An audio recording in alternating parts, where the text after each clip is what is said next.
Hello guys, welcome है आप सबके अपने यूट्यूब चैनल आर्या एकेडमी में।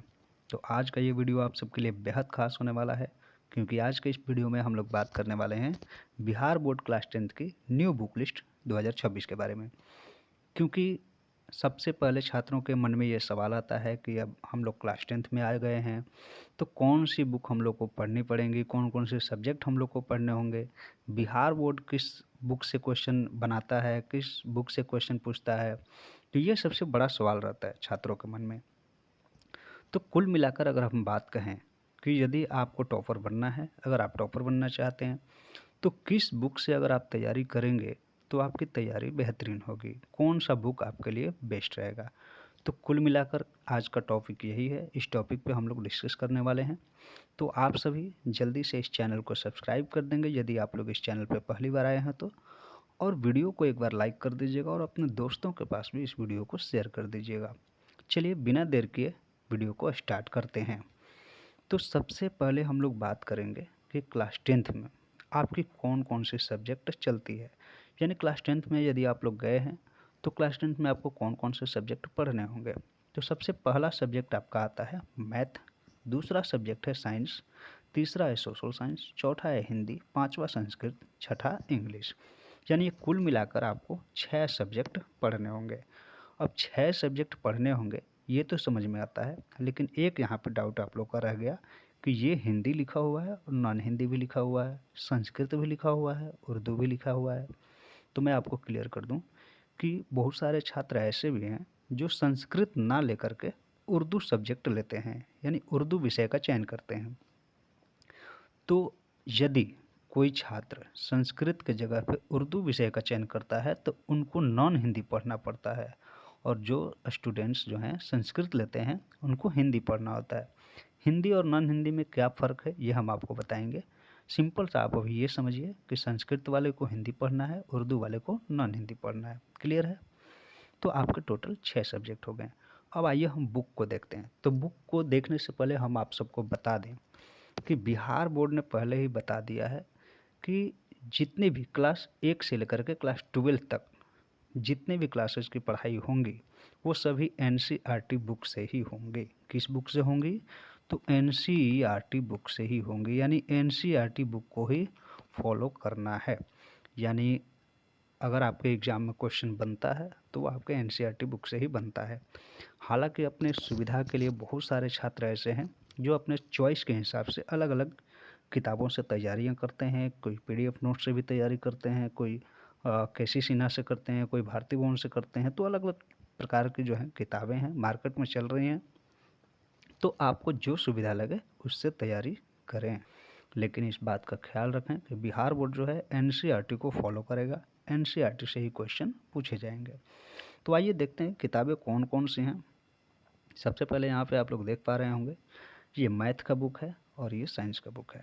अब ध्यान से समझिएगा, दोनों बुक क्या हैं? एनसीईआरटी की ही बुक हैं। मैथ की भी है, साइंस की भी है, मतलब जितनी भी बुक मैं दिखाऊंगा एनसीईआरटी की ही बुक दिखाऊंगा। और मैं आपको ये बता दूं कि बहुत सारे छात्र ऐसे हैं कि मैथ को इंग्लिश मीडियम में भी पढ़ते हैं। तो इंग्लिश मीडियम वालों के लिए इंग्लिश मीडियम में जो है मैथ का बुक मिल जाएगा, यही book same to same English medium में रहता है। तो आप लोग उसको ख़रीद सकते हैं। या फिर अगर आप लोग ये चाहते हैं कि हमें बुक ना ख़रीदना पड़े, हम पीडीएफ डाउनलोड करके वहाँ से पढ़ें, तो आप लोग बिहार बोर्ड के वेबसाइट पे जा सकते हैं।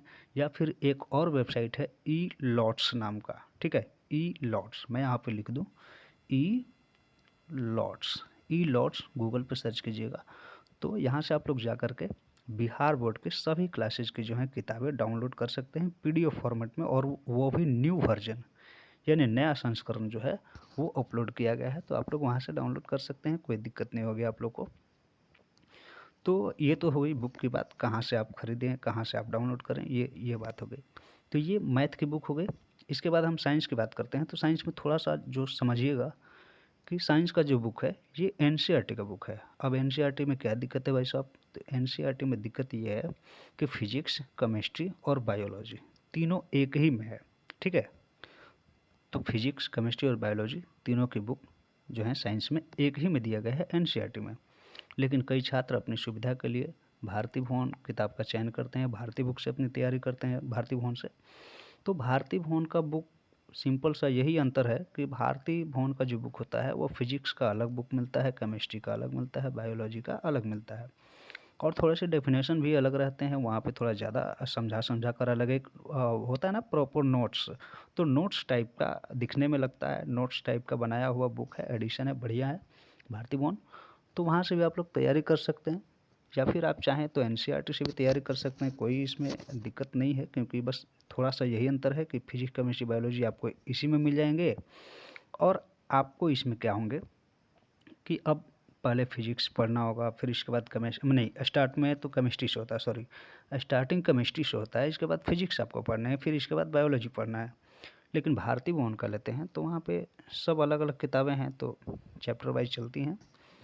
अब दिक्कत ये भी है कि एनसीईआरटी में जैसे अगर हम कहें कि साइंस का पहला चैप्टर जो है फिजिक्स का, तो फिजिक्स का पहला चैप्टर जो है प्रकाश का परावर्तन और अपवर्तन, ठीक है, एनसीईआरटी के बुक में दिया गया है एक ही चैप्टर में, प्रकाश का परावर्तन तथा अपवर्तन।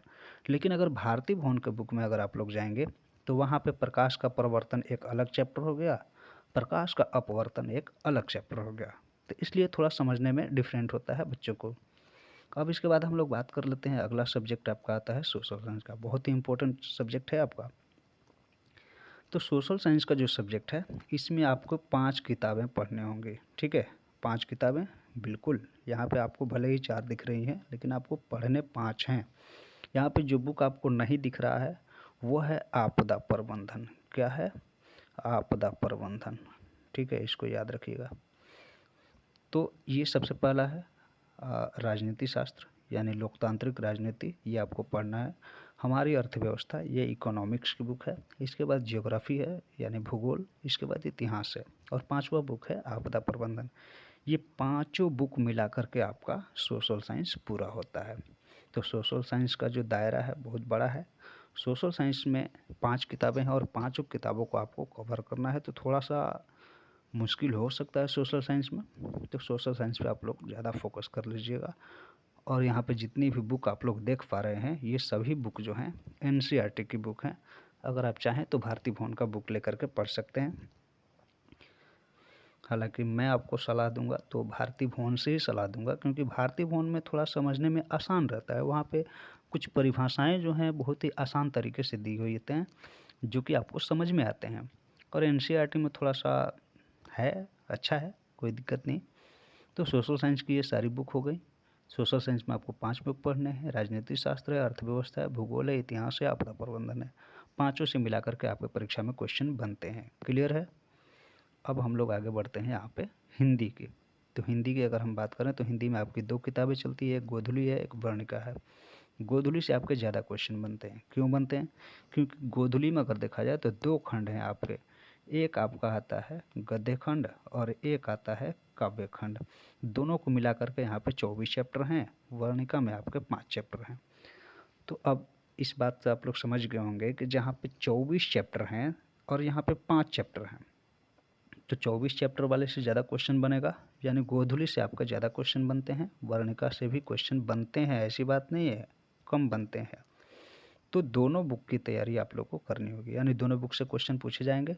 और यही आपका गोधुली भाग 1 जो है 9th में आप लोगों ने पढ़ा था, वर्णिका भाग 1 9th में पढ़ा था, बस यही आपका जो है 10th में पढ़ना है, बस भाग 2 हो जाएगा। ठीक है, बिल्कुल। चलिए अब आगे बढ़ते हैं, हम लोग संस्कृत की तरफ आते हैं। तो क्लास 10th में ध्यान रखिएगा आप लोग, इस क्लास 10th में संस्कृत की बुक भी आपकी 2 को चलती है, ठीक है, संस्कृत की बुक भी आपकी 2 है। लेकिन जो सेकंड बुक है आपका संस्कृत का, वहाँ से क्वेश्चन नहीं पूछा जाता है। जो भी क्वेश्चन आपके बोर्ड एग्जाम में पूछे जाएंगे इसी बुक से पूछे जाएंगे, प्यूसम बुक से, प्यूसम बुक से ही क्वेश्चन बनता है आपके परीक्षा में। तो इस बुक को आप लोग तैयार कर लीजिएगा। इस बुक में आपके टोटल 14 चैप्टर हैं, ठीक है, और जो भी क्वेश्चन बनेंगे इन्हीं 14 चैप्टर से बनेंगे। तो इस बात का टेंशन नहीं रखना है कि संस्कृत की जो है 2 किताबें हैं, दोनों से तैयारी कर रहे हैं, ऐसा कोई बात नहीं है। जो सेकंड बुक है वहाँ से क्वेश्चन बनेगा ही नहीं आपके एग्ज़ाम में। अगर आप पढ़ना चाहें तो पढ़ सकते हैं, कोई दिक्कत नहीं है, लेकिन क्वेश्चन नहीं पूछा जाएगा उससे। तो ये संस्कृत का एक ही बुक है, आपको तैयार कर लेना है। प्यूसम नामक बुक है, ये बहुत मिल जाएगा आपको सस्ते दाम में। इसके बाद हम लोग बात करते हैं इंग्लिश की। तो इंग्लिश भी है, बहुत सारे ऐसे छात्र हैं जो ये मानते हैं कि इंग्लिश का वैल्यू नहीं रहता है क्लास 10th में, लेकिन ऐसा दिमाग से जो है अपनी बात को निकाल देना, क्योंकि इंग्लिश का वैल्यू है। भले ही उसका नंबर नहीं जुड़ता है क्लास 10th में, लेकिन आगे चल के आपको दिक्कत हो सकती है। तो इंग्लिश को भी आप लोग लेकर के साथ में चलें, ठीक है। और अगर इंग्लिश को ले चलने का नहीं मन है तो कम से कम ग्रामर तो आप लोग ले ही चल सकते हो ना। तो ग्रामर को आप लोग कम से कम तैयार करते चलें। और इंग्लिश का जो है, इंग्लिश से भी क्वेश्चन पूछा जाता है। हालांकि नंबर जो है नहीं जुड़ते हैं, लेकिन आगे चल के बहुत पछतावा होता है, ठीक है। तो ये भी इम्पोर्टेंट है, इंग्लिश को भी आप लोग साथ में लेकर के चल रहे हैं। तो इंग्लिश में भी आपकी 2 किताबें चलती हैं, एक ही किताब का यहाँ पे मैंने फिगर दिया है। तो आप लोग जब जाएंगे तो दुकान वाला खुद ही दे देगा, दोनों बुक आपको दे देगा। जैसे इस बुक का नाम है इंग्लिश रीडर, ठीक है, इंग्लिश रीडर है, ये भी पार्ट 2 है। और इसके साथ में एक और बुक चलती है, दुकान वाले से मांगिएगा तो वो इंग्लिश का दोनों बुक दे देगा, ठीक है। तो ये रही इंग्लिश। तो इस प्रकार के आपके टोटल कितने सब्जेक्ट हुए? 6 सब्जेक्ट हुए। अब एक हमारा बच जाता है, ये मैंने लिया हुआ है नॉन हिंदी समझाने के लिए, कि जो स्टूडेंट मान लीजिए संस्कृत नहीं लिए हैं, संस्कृत की जगह पे उर्दू ले लिए हैं, ठीक है। तो उर्दू जब लिए हैं तो उनको ये वाला बुक पढ़ना होगा हिंदी के रूप में। और ये बुक जो है 8वीं क्लास का है, ध्यान से देख सकते हैं आप लोग, 8वीं क्लास का है, क्रिस्ले नाम से चलता है। यही बुक क्लास 10th में उर्दू वालों के लिए चलती है, यानी नॉन हिंदी में चलती है। इसे हम लोग अहिंदी भी कहते हैं, ठीक है। तो उम्मीद करते हैं कि ये सारा बुक आप लोगों ने देख लिया होगा, अच्छे तरीके से आप लोग समझ भी गए हैं कि कौन कौन से बुक जो हैं आपको पढ़ने हैं, किस किस बुक से तैयारी करनी है आपको। तो मैं ये कहता हूँ कि साइंस और सोशल साइंस में आप लोग भारतीय भवन से तैयारी कीजिएगा, बाकी मैथ के लिए एनसीईआरटी सही है। और बाकी जो है हिंदी और संस्कृत के लिए बीटीबीसी की जो बुक है गोधुली प्यूसम, ये बहुत आसान है, मिल जाएगा कहीं पे भी। तो इस बुक से आप लोग तैयारी कीजिएगा, बहुत बेहतरीन आपका स्कोर होगा अगर इस बुक से तैयारी करते हैं तो, ठीक है। तो चलिए, उम्मीद करते हैं आप लोग अच्छे तरीके से समझ गए होंगे। कोई डाउट होगा, कोई क्वेश्चन होगा आपके मन में, कोई बातें समझ में नहीं आई होगी, तो आप लोग कमेंट करके ज़रूर पूछ लेंगे, ठीक है। हम आपके सारे सवालों के जवाब अगले वीडियो में आकर के दे देंगे। तो चलिए मिलते हैं अगले वीडियो में, तब तक के लिए बने रहें। धन्यवाद। जय हिंद।